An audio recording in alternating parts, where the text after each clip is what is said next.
it's even in the workplace. Like I'm curious, like for all the people that you see, do you see a lot of healthcare workers? Because cause working as a nurse, working in healthcare, like there's like sex going on everywhere. It's like a high stressful environment, and it just people just use it as an outlet. It's funny because like every hospital that I worked at, even travel nursing, like there's always some kind of a sexual relationship going on with some coworker, with someone going on in healthcare, all that kind of stuff. So I'm curious, like, I've your clientele, do you have a lot of healthcare professionals? I'm not sure if you could share that or not.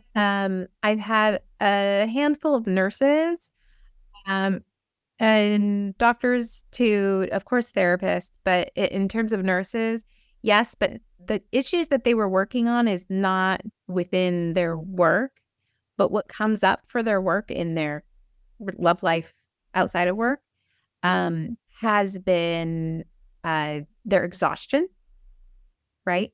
And a place, especially after the pandemic, a place to go or to be understood with the exhaustion, but also with the trauma that they've seen and had to endure. And often they feel more emotionally disconnected from their partners because they just don't get it, especially after the pandemic. And they don't get it. And I don't get it. But, we can listen and help them feel more understood.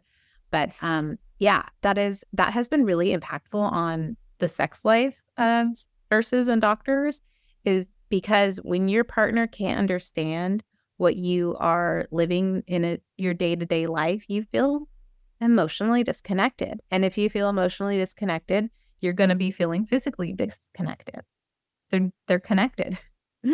So it is very common for nurses, especially who have been through the pandemic, or even not though, just the exhaustion that they feel is after such a long shift is also something that partners can't really understand unless they've been through similar. And I'm reflecting on when you said in the beginning of the show that people we're talking more about porn, where people who were watching porn as like an outlet. They want to go to sleep, they're tired, they're happy, they're sad, all that kind of stuff. And like I noticed a pattern, like for myself, is like to be honest, I do a 12-hour shift, and I'm probably the most horniest after my shift. So what I do is I go to the gym, because like I have so much stress at work, and you have to keep that bottled up because you have family there, you have patients, and you can't look stressed, you can't look scared.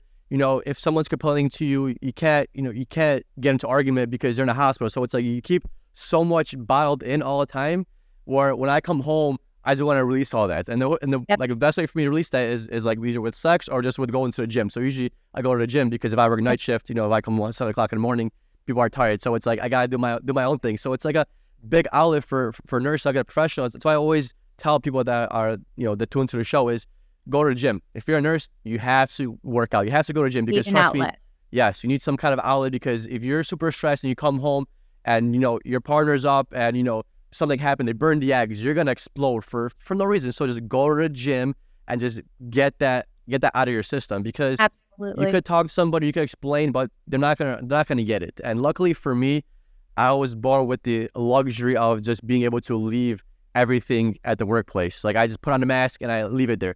And this kind of sucks for women because they tend to take that baggage home a lot of times, and because women typically are more emotional, they hold on to things a little bit more. They really put their heart into things. That's why they're the best nurses. Like female nurses are a lot better than me when it comes to the emotional side of things, but they need that outlet. And it's just, like I said, I was lucky to be able to be born with this ability to just leave stuff there. Sometimes my girlfriend tells me it's because I don't care, but to a certain extent, I care. But then to a certain extent, I don't care. I don't care what happens when I leave. I care what happens when I'm there, but when I leave, I don't care, and that kind of sucks. When you leave, you trust the other people on staff. Technically, in a sense, yeah.